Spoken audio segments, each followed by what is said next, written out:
No vídeo de hoje eu vou mostrar que mesmo após a Microsoft anunciar que não seria mais possível instalar o Windows 10 utilizando a chave do Windows 7, em janeiro de 2024 pelo menos, eu ainda consegui fazer exatamente isso.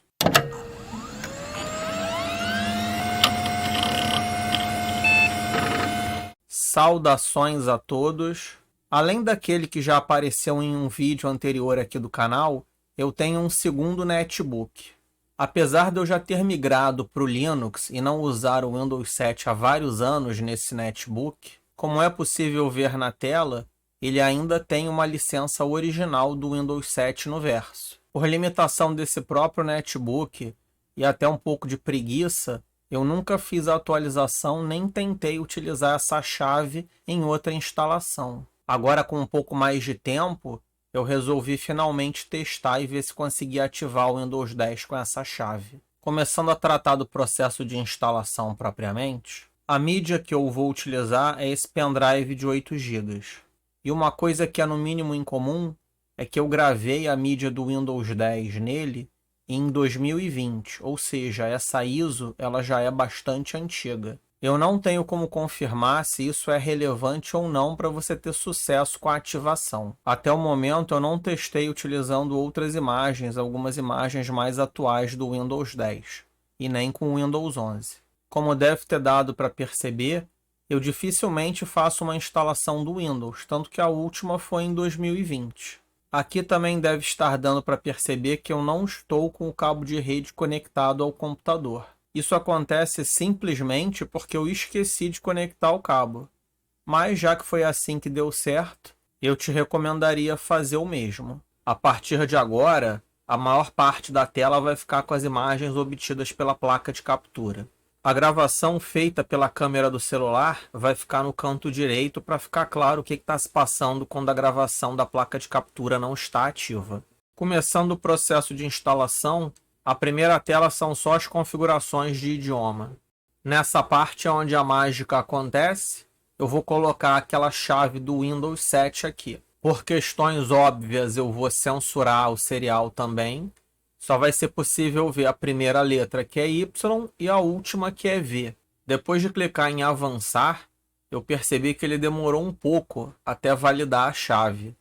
Foi aí que eu me dei conta de que o cabo de rede não estava conectado. Eu acredito que essa situação não tem qualquer relevância para o resultado final, mas em todo caso foi assim que aconteceu. E aí, uns 15 segundos depois, ele validou a chave. Como esse aqui não é um vídeo sobre a instalação do Windows, eu não me preocupei com o processo de instalação, eu só fui clicando em avançar. Como eu estava usando esse SSD no qual vai ser feita a instalação como unidade de armazenamento, eu tive que excluir a partição toda e criar uma nova para que o Windows pudesse fazer a instalação. Nessa etapa ele vai gravar no SSD os arquivos de instalação e do sistema operacional, e depois vai ser a primeira reinicialização de uma longa série.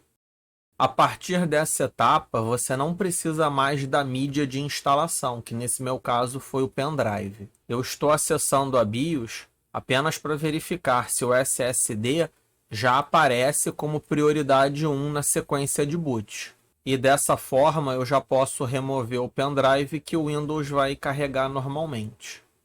Nessa primeira reinicialização ele vai ficar nessa tela e vai reiniciar.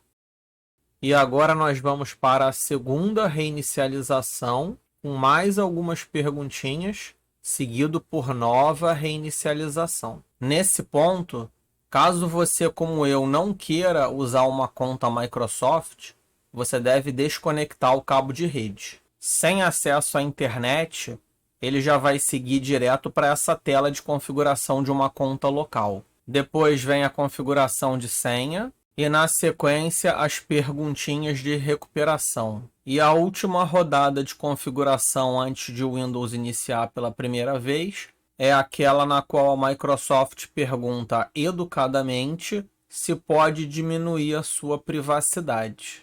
Vai aparecer uma tela onde o Windows informa que está realizando os ajustes finais. E finalmente nós temos a inicialização do Windows pela primeira vez.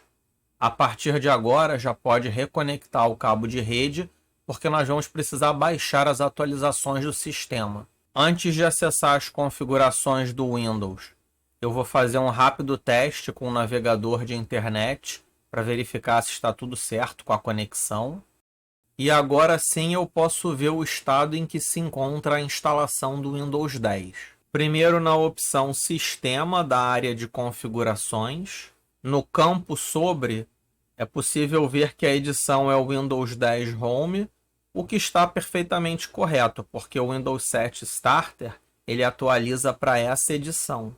Essa versão 20H2 é compatível com a época da ISO, que é de 2020, e depois de terminar o processo de atualização, ela vai estar na versão 22H2. Eu vou melhorar a resolução de tela e agora vai ter início uma longa sequência de atualizações do Windows.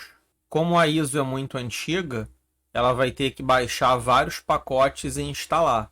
Inclusive é possível ver que tem alguns deles que são de fevereiro de 2022, ou seja, tem quase 2 anos.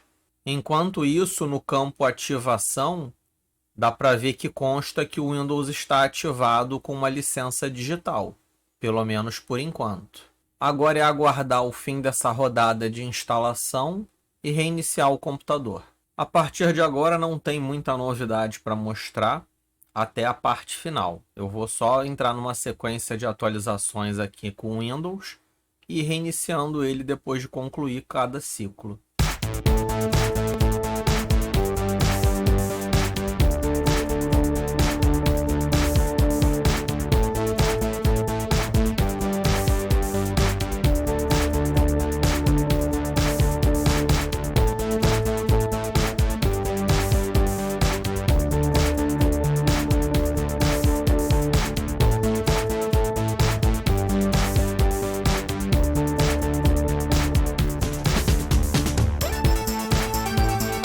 E após 40 minutos, o Windows 10 ficou completamente atualizado.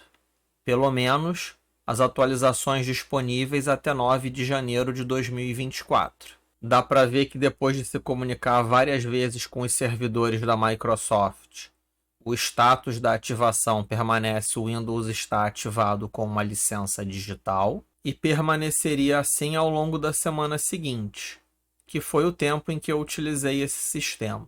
Eu estou sinalizando aí na câmera com um 2, porque terá uma segunda parte desse vídeo, que é imediatamente sequência desse, só que eu cortei por questões de tempo. Mas antes de encerrar o vídeo, eu tenho que fazer algumas observações. Esse OA Latam significa uma licença OEM licenciada para a América Latina. Toda licença OEM é vinculada a um hardware, que nesse caso é aquele netbook da Acer. Ainda que eu tenha sido bem sucedido em ativar o Windows 10 com uma licença que de fato, uma chave que de fato é genuína, é original, isso não torna a ativação desse Windows 10 legal. A ativação só seria legal se ela tivesse sido feita naquele netbook. O que venhamos e convenhamos, se com o Windows 7 esses netbooks da Acer já não funcionam muito bem, que dirá com o Windows 10? Foi exatamente por conta disso que eu fiz a instalação em um outro hardware. E depois de mostrar que ainda é possível, conforme está aí nas imagens, eu vou apagar essa instalação do Windows 10. A primeira coisa a fazer vai ser criar uma nova tabela de partições. Depois, em vez das 3 partições anteriores, eu vou criar uma partição única. E, por fim, eu efetuei algumas gravações de grandes arquivos. E com isso fica muito difícil recuperar alguma coisa útil nessa unidade.